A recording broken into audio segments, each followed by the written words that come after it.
ಆಕಾಶವಾಣಿ ವಾರ್ತೆಗಳು ಓದುತ್ತಿರುವವರು ಪ್ರತಿಭಾ ನಟರಾಜ್. ಮುಖ್ಯಾಂಶಗಳು. ನವದೆಹಲಿಯಲ್ಲಿಂದು ರಾಷ್ಟ್ರಪತಿ ದ್ರೌಪದಿ ಮುರ್ಮು ಅವರಿಂದ ರಾಷ್ಟ್ರೀಯ ಭೂವಿಜ್ಞಾನ ಪ್ರಶಸ್ತಿ ಪ್ರದಾನ. ಬಿಹಾರದಲ್ಲಿಂದು ಮುಖ್ಯಮಂತ್ರಿ ಮಹಿಳಾ ರೋಜ್ಗಾರ್ ಯೋಜನೆಗೆ ಪ್ರಧಾನಿ ನರೇಂದ್ರ ಮೋದಿ ಚಾಲನೆ. ಸಾರಸ್ವತ ಲೋಕದ ಮೇರು ಶಿಖರ ಡಾ ಎಸ್ಎಲ್ ಭೈರಪ್ಪ ಪಂಚಭೂತಗಳಲ್ಲಿ ಲೀನ. ಹಾಗೂ ಏಷ್ಯಾ ಕಪ್ ಟಿ20 ಕ್ರಿಕೆಟ್ ಸೂಪರ್ 4 ಹಂತದ ಪಂದ್ಯದಲ್ಲಿಂದು ಭಾರತ ಶ್ರೀಲಂಕಾ ಮುಖಾಮುಖಿ. ವಾರ್ತೆಗಳ ವಿವರ.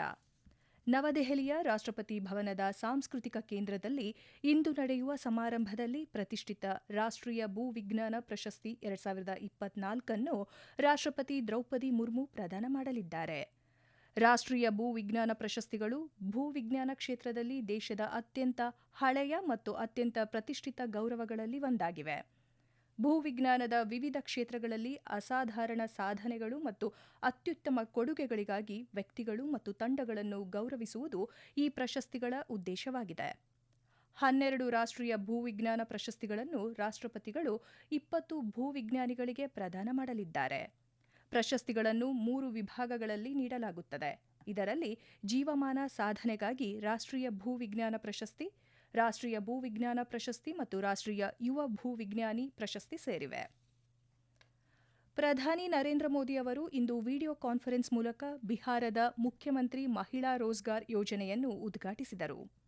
ಈ ಕಾರ್ಯಕ್ರಮದಲ್ಲಿ ಪ್ರಧಾನಮಂತ್ರಿಯವರು ಬಿಹಾರದಾದ್ಯಂತ 75 ಲಕ್ಷ ಮಹಿಳೆಯರ ಬ್ಯಾಂಕ್ ಖಾತೆಗಳಿಗೆ ತಲಾ 10,000 ರೂಪಾಯಿಗಳನ್ನು ನೇರವಾಗಿ ವರ್ಗಾಯಿಸಿದರು.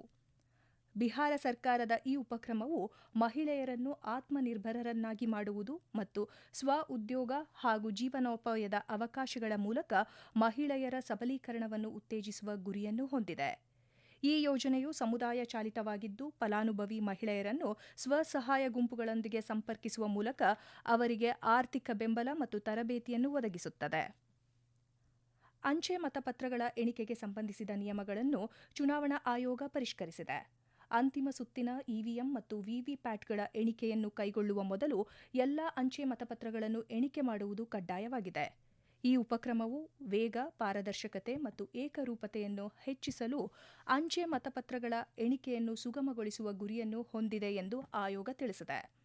85 ವರ್ಷಕ್ಕಿಂತ ಮೇಲ್ಪಟ್ಟ ಹಿರಿಯ ನಾಗರಿಕರು ಮತ್ತು ವಿಶೇಷಚೇತನರಿಗೆ ಮನೆಯಿಂದಲೇ ಮತದಾನಕ್ಕಾಗಿ ಇತ್ತೀಚಿನ ಕ್ರಮಗಳ ನಂತರ ಅಂಚೆ ಮತಪತ್ರಗಳಲ್ಲಿ ಗಣನೀಯ ಏರಿಕೆ ಕಂಡುಬಂದಿರುವ ಹಿನ್ನೆಲೆಯಲ್ಲಿ ಈ ಕ್ರಮ ಕೈಗೊಳ್ಳಲಾಗಿದೆ ಎಂದು ಚುನಾವಣಾ ಆಯೋಗ ತಿಳಿಸಿದೆ. ಭಾರತೀಯ ವಾಯುಪಡೆಯ ಪೋಷಣೆ ಮತ್ತು ಕಾರ್ಯಾಚರಣೆಯ ಅಗತ್ಯಗಳನ್ನು ಬೆಂಬಲಿಸುವ ಗುರಿಯನ್ನು ಹೊಂದಿರುವ ಸಹಯೋಗದ ಅಭಿವೃದ್ಧಿ ಯೋಜನೆಗಳಿಗಾಗಿ ಭಾರತೀಯ ವಾಯುಪಡೆ ಮತ್ತು ಪಂಜಾಬ್ನ ರೋಪರ್ನಲ್ಲಿರುವ ಭಾರತೀಯ ವಿಜ್ಞಾನ ಸಂಸ್ಥೆ ತಿಳುವಳಿಕೆ ಒಪ್ಪಂದಕ್ಕೆ ಸಹಿ ಹಾಕಿವೆ. ಈ ಪಾಲುದಾರಿಕೆಯು ಆತ್ಮನಿರ್ಭರ ಭಾರತದ ದೃಷ್ಟಿಕೋನಕ್ಕೆ ಅನುಗುಣವಾಗಿ ಭಾರತೀಯ ವಾಯುಪಡೆಯ ದೇಶೀಕರಣ ಪ್ರಯತ್ನಗಳನ್ನು ವೇಗಗೊಳಿಸಲು ಪ್ರಯತ್ನಿಸುತ್ತದೆ. ಭಾರತೀಯ ವಾಯುಪಡೆಯಲ್ಲಿ 6 ದಶಕಗಳ ಸೇವೆಯ ನಂತರ ರಷ್ಯಾ ಮೂಲದ ಮಿಗ್-21 ಯುದ್ಧ ವಿಮಾನ ಅಧಿಕೃತವಾಗಿ ನಿವೃತ್ತಿ ಹೊಂದಲಿದೆ. ಚಂಡೀಗಢದಲ್ಲಿ ಇಂದು ನಿವೃತ್ತಿ ಸಮಾರಂಭ ನಡೆಯಲಿದೆ.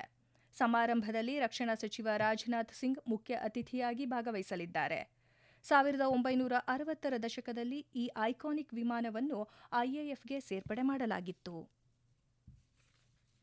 ಇದೇ ಬುಧವಾರ ನಿಧನರಾದ ಸರಸ್ವತಿ ಸಮ್ಮಾನ್ ಪುರಸ್ಕೃತ ಹಿರಿಯ ಸಾಹಿತಿ ಡಾ ಎಸ್ಎಲ್ ಭೈರಪ್ಪ ಅವರ ಪಾರ್ಥಿವ ಶರೀರದ ಅಂತ್ಯ ಸಂಸ್ಕಾರ ಸಕಲ ಸರ್ಕಾರಿ ಗೌರವಗಳೊಂದಿಗೆ ಮೈಸೂರಿನ ಚಾಮುಂಡಿ ಬೆಟ್ಟದ ತಪ್ಪಲಿನಲ್ಲಿ ಇಂದು ನೆರವೇರಿತು.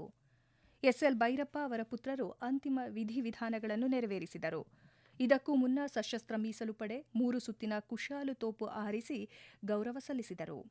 ಕೇಂದ್ರ ಸಚಿವರಾದ ಪ್ರಹ್ಲಾದ್ ಜೋಶಿ, ಮೈಸೂರು ಜಿಲ್ಲಾ ಉಸ್ತುವಾರಿ ಸಚಿವ ಡಾ ಎಚ್.ಸಿ. ಮಹದೇವಪ್ಪ, ಪಶುಸಂಗೋಪನಾ ಸಚಿವ ಕೆ. ವೆಂಕಟೇಶ್, ಶಾಸಕ ಶ್ರೀವತ್ಸ, ವಿಧಾನ ಪರಿಷತ್ ಸದಸ್ಯ ಕೆ. ಶಿವಕುಮಾರ್ ಸೇರಿದಂತೆ ಅನೇಕ ಗಣ್ಯರು ಮತ್ತು ಅವರ ಸಾಹಿತ್ಯ ಅಭಿಮಾನಿಗಳು ಈ ವೇಳೆಯಲ್ಲಿ ಉಪಸ್ಥಿತರಿದ್ದರು. ಈ ವಾರ್ತೆಗಳನ್ನು ಆಕಾಶವಾಣಿಯಿಂದ ಕೇಳುತ್ತಿದ್ದೀರಿ. ನಿಮ್ಮ ಅನುಕೂಲಕರ ಸಮಯದಲ್ಲಿ ಆಕಾಶವಾಣಿ ಸುದ್ದಿಗಳನ್ನು ಆಲಿಸಲು ನಮ್ಮ ಯೂಟ್ಯೂಬ್ ಚಾನೆಲ್ ಆಕಾಶವಾಣಿ ನ್ಯೂಸ್ ಕನ್ನಡವನ್ನು ಸಬ್ಸ್ಕ್ರೈಬ್ ಮಾಡಿ. ನಮ್ಮೆಲ್ಲ ಕೇಳುಗರು ನಮ್ಮ ಫೇಸ್ಬುಕ್ ಖಾತೆ ಆಕಾಶವಾಣಿ ಆರ್ಎನ್ಯು ಬೆಂಗಳೂರು ಧಾರವಾಡ ಮತ್ತು ನಮ್ಮ ಟ್ವಿಟರ್ ಖಾತೆ @AIRnews_ಕನ್ನಡವನ್ನು ಅನುಸರಿಸಿ.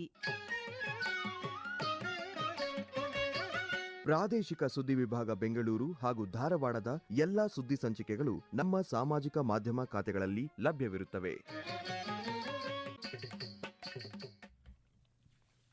ಸಾರ್ವಜನಿಕ ಸೇವೆ ಮತ್ತು ಉತ್ತಮ ಆಡಳಿತದ ಧ್ಯೇಯದೊಂದಿಗೆ ಪ್ರಧಾನಿ ನರೇಂದ್ರ ಮೋದಿ ನೇತೃತ್ವದ ಕೇಂದ್ರ ಸರ್ಕಾರ ದೇಶದಲ್ಲಿ ಪರಿವರ್ತನೆ ಮತ್ತು ಪ್ರಗತಿಯನ್ನು ತರಲು ಅವಿರತವಾಗಿ ಶ್ರಮಿಸುತ್ತಿದೆ. ಈ ಹಿನ್ನೆಲೆಯಲ್ಲಿ ಆಕಾಶವಾಣಿ ಪ್ರಸ್ತುತಪಡಿಸುತ್ತಿರುವ ವಿಶೇಷ ಸರಣಿ ಸೇವಾ ಪರ್ವದಲ್ಲಿಂದು ಕೇಂದ್ರ ಸರ್ಕಾರ ಇಂಟರ್ನೆಟ್ ಕ್ರಾಂತಿಯ ಮೂಲಕ ಸಂಪರ್ಕವನ್ನು ಹೇಗೆ ಪರಿವರ್ತಿಸಿದೆ, ಭಾರತದಾದ್ಯಂತ ಹಳ್ಳಿಗಳು, ನಗರಗಳು ಮತ್ತು ಜನರನ್ನು ಹೇಗೆ ಸಂಪರ್ಕಿಸಿದೆ ಎಂಬುದರ ಕುರಿತು ವಿಶೇಷ ವರದಿ ಇದೀಗ ಮೂಡಿಬರಲಿದೆ. ಬ್ರಾಡ್ಬ್ಯಾಂಡ್ನ ವ್ಯಾಪ್ತಿ ಮತ್ತು ಮುಂದಿನ ಪೀಳಿಗೆಯ ಮೊಬೈಲ್ ನೆಟ್ವರ್ಕ್ಗಳ ವೇಗದಿಂದ ನಡೆಸಲ್ಪಡುವ ಪರಿವರ್ತನೆಯು ಭಾರತದಾದ್ಯಂತ ತೆರೆದುಕೊಳ್ಳುತ್ತಿದೆ. ಇದರ ಮೂಲದಲ್ಲಿ ಭಾರತ್ ನೆಟ್ ಯೋಜನೆಯಿದ್ದು, ಇದು ಈಗ 2.18 ಲಕ್ಷಕ್ಕೂ ಹೆಚ್ಚು ಗ್ರಾಮ ಪಂಚಾಯಿತಿಗಳನ್ನು ಡಿಜಿಟಲ್ ರೂಪದಲ್ಲಿ ಸಂಪರ್ಕಿಸಿದೆ. ಸುಮಾರು 7 ಲಕ್ಷ ಕಿಲೋಮೀಟರ್ ಆಪ್ಟಿಕಲ್ ಫೈಬರ್ ಕೇಬಲ್ನೊಂದಿಗೆ ಬೆಸೆದಿರುವ ಈ ಡಿಜಿಟಲ್ ಜೀವನಾಡಿಯು ಆಡಳಿತ, ಶಿಕ್ಷಣ ಮತ್ತು ಸಣ್ಣ ಪ್ರಮಾಣದ ಉದ್ಯಮಕ್ಕೆ ಬಾಗಿಲು ತೆರೆದಿದೆ. ಪ್ರಧಾನಮಂತ್ರಿ ನರೇಂದ್ರ ಮೋದಿ ನೇತೃತ್ವದ ಸರ್ಕಾರದ ಅಡಿಯಲ್ಲಿ ಭಾರತವು ಮೊಬೈಲ್ ಡೇಟಾಗೆ ವಿಶ್ವದ ಅತ್ಯಂತ ಕೈಗೆಟುಕುವ ದೇಶಗಳಲ್ಲಿ ಒಂದಾಗಿ ಹೊರಹೊಮ್ಮಿದೆ. 2014ಕ್ಕೆ ಹೋಲಿಸಿದರೆ ಇಂಟರ್ನೆಟ್ ಡೇಟಾ ಬೆಲೆಗಳು ಸುಮಾರು 97% ಇಳಿಕೆ ಕಂಡಿವೆ. ಪ್ರಧಾನಿ ನರೇಂದ್ರ ಮೋದಿಯವರ ದೂರದೃಷ್ಟಿಯ ನಾಯಕತ್ವದಲ್ಲಿ ಭಾರತದಲ್ಲಿ ಇಂಟರ್ನೆಟ್ ಕ್ರಾಂತಿಯು ಡಿಜಿಟಲ್ ಭಾರತದ ಭರವಸೆಯ ಪ್ರತಿ ಮನೆ ಬಾಗಿಲಿಗೆ ತಲುಪುವುದನ್ನು ಖಚಿತಪಡಿಸುತ್ತಿದೆ.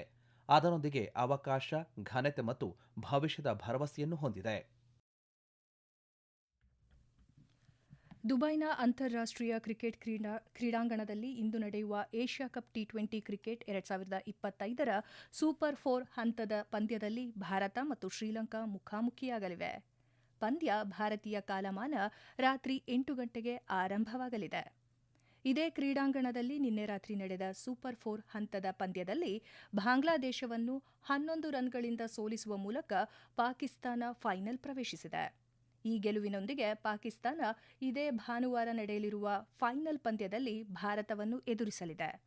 ಗಮನಾರ್ಹವಾಗಿ ಏಷ್ಯಾ ಕಪ್ನ 17 ಆವೃತ್ತಿಗಳಲ್ಲಿ ಮೊದಲ ಬಾರಿಗೆ ಭಾರತ ಮತ್ತು ಪಾಕಿಸ್ತಾನ ಫೈನಲ್ನಲ್ಲಿ ಮುಖಾಮುಖಿಯಾಗಲಿವೆ. ದಕ್ಷಿಣ ಕೊರಿಯಾದ ವಾಂಗ್ಚೂನಲ್ಲಿ ನಡೆಯುತ್ತಿರುವ ಪ್ಯಾರಾ ಆರ್ಚರಿ ವಿಶ್ವ ಚಾಂಪಿಯನ್ಶಿಪ್ನಲ್ಲಿ ಭಾರತ ಕನಿಷ್ಠ 3 ಪದಕಗಳನ್ನು ಖಚಿತಪಡಿಸಿದೆ. ಪ್ಯಾರಾಲಿಂಪಿಕ್ ಕಂಚಿನ ಪದಕ ವಿಜೇತ ರಾಕೇಶ್ ಕುಮಾರ್ ಮತ್ತು ತೋಮನ್ ಕುಮಾರ್ ಇಬ್ಬರು ಪುರುಷರ ಕಾಂಪೌಂಡ್ ಓಪನ್ ವೈಯಕ್ತಿಕ ಸ್ಪರ್ಧೆಯಲ್ಲಿ ಫೈನಲ್ ಪ್ರವೇಶಿಸಿದ್ದಾರೆ. 7ನೇ ಶ್ರೇಯಾಂಕಿತ ರಾಕೇಶ್ 3ನೇ ಶ್ರೇಯಾಂಕಿತ ಗ್ರೇಟ್ ಬ್ರಿಟನ್ನ ನಾಥನ್ ಮ್ಯಾಕ್ವಿನ್ ಅವರನ್ನು 147-143 ಅಂತರದಿಂದ ಸೋಲಿಸಿದರು. ಇನ್ನೊಂದು ಸೆಮಿಫೈನಲ್ನಲ್ಲಿ ತೋಮನ್ 144-143 ಅಂತರದಲ್ಲಿ ಶ್ಯಾಮ್ ಸುಂದರ್ ಸ್ವಾಮಿ ಅವರನ್ನು ಸೋಲಿಸಿದರು. ಶೀತಲ್ ದೇವಿ ಕೂಡ ಮಹಿಳಾ ಕಾಂಪೌಂಡ್ ಫೈನಲ್ಗೆ ಲಗ್ಗೆ ಇಟ್ಟರು. ಸೆಮಿಫೈನಲ್ನಲ್ಲಿ ಗ್ರೇಟ್ ಬ್ರಿಟನ್ನ ಜೋಡಿ ಗ್ರೀನ್ಹ್ಯಾಮ್ ಅವರನ್ನು 145-140 ಅಂತರದಿಂದ ಸೋಲಿಸಿದ ನಂತರ ಶೀತಲ್ ಮಹಿಳಾ ಕಾಂಪೌಂಡ್ ಫೈನಲ್ನಲ್ಲಿ ಸ್ಥಾನ ಪಡೆದರು. ಶೀತಲ್ ಈಗ ಪ್ರಶಸ್ತಿ ಹಣಾಹಣಿಯಲ್ಲಿ ವಿಶ್ವದ ನಂಬರ್ 1 ಟರ್ಕಿಯ ಓಜ್ನೂರ್ ಕ್ಯೂರ್ ಗಿರ್ಡಿ ಅವರನ್ನು ಎದುರಿಸಲಿದ್ದಾರೆ. ನಾಳೆ ಫೈನಲ್ ಪಂದ್ಯಗಳು ನಡೆಯಲಿವೆ. 3 ಕಂಟೈನರ್ ಲೋಡ್ ಪರಿಹಾರ ಸಾಮಗ್ರಿಗಳು ಚಾಬಹಾರ್ ಬಂದರಿನ ಮೂಲಕ ಅಫ್ಘಾನಿಸ್ತಾನದ ಕಾಬೂಲ್ ತಲುಪಿದ್ದು, ಅಫ್ಘಾನ್ ಅಧಿಕಾರಿಗಳಿಗೆ ಹಸ್ತಾಂತರಿಸಲಾಗಿದೆ ಎಂದು ವಿದೇಶಾಂಗ ಸಚಿವಾಲಯ ತಿಳಿಸಿದೆ. ಪ್ಯಾಲೆಸ್ತೈನ್ ಅಧ್ಯಕ್ಷ ಮಹಮೂದ್ ಅಬ್ಬಾಸ್ ಅವರು ಹಮಾಸ್ ಅನ್ನು ಖಂಡಿಸಿದ್ದಾರೆ. ವಿಶ್ವಸಂಸ್ಥೆ ಬೆಂಬಲಿತ ಶಾಂತಿ ಯೋಜನೆಯಲ್ಲಿ ಅಮೆರಿಕ ಅಧ್ಯಕ್ಷ ಡೊನಾಲ್ಡ್ ಟ್ರಂಪ್ ಅವರೊಂದಿಗೆ ಕೆಲಸ ಮಾಡಲು ಇಚ್ಛೆ ವ್ಯಕ್ತಪಡಿಸಿದ್ದಾರೆ. ಕೊನೆಯಲ್ಲಿ ಮತ್ತೊಮ್ಮೆ ಮುಖ್ಯಾಂಶಗಳು. ನವದೆಹಲಿಯಲ್ಲಿಂದು ರಾಷ್ಟ್ರಪತಿ ದ್ರೌಪದಿ ಮುರ್ಮು ಅವರಿಂದ ರಾಷ್ಟ್ರೀಯ ಭೂವಿಜ್ಞಾನ ಪ್ರಶಸ್ತಿ ಪ್ರದಾನ. ಬಿಹಾರದಲ್ಲಿಂದು ಮುಖ್ಯಮಂತ್ರಿ ಮಹಿಳಾ ರೋಜ್ಗಾರ್ ಯೋಜನೆಗೆ ಪ್ರಧಾನಿ ನರೇಂದ್ರ ಮೋದಿ ಚಾಲನೆ. ಸಾರಸ್ವತ ಲೋಕದ ಮೇರು ಶಿಖರ ಡಾ ಎಸ್ಎಲ್ ಭೈರಪ್ಪ ಪಂಚಭೂತಗಳಲ್ಲಿ ಲೀನ. ಹಾಗೂ ಏಷ್ಯಾ ಕಪ್ ಟಿ20 ಕ್ರಿಕೆಟ್ ಸೂಪರ್ 4 ಹಂತದ ಪಂದ್ಯದಲ್ಲಿಂದು ಭಾರತ ಶ್ರೀಲಂಕಾ ಮುಖಾಮುಖಿ. ಇಲ್ಲಿಗೆ ವಾರ್ತಾ ಪ್ರಸಾರ ಮುಕ್ತಾಯವಾಯಿತು. ನಮ್ಮ ಮುಂದಿನ ವಾರ್ತಾ ಪ್ರಸಾರ ಮಧ್ಯಾಹ್ನ 2:30ಕ್ಕೆ.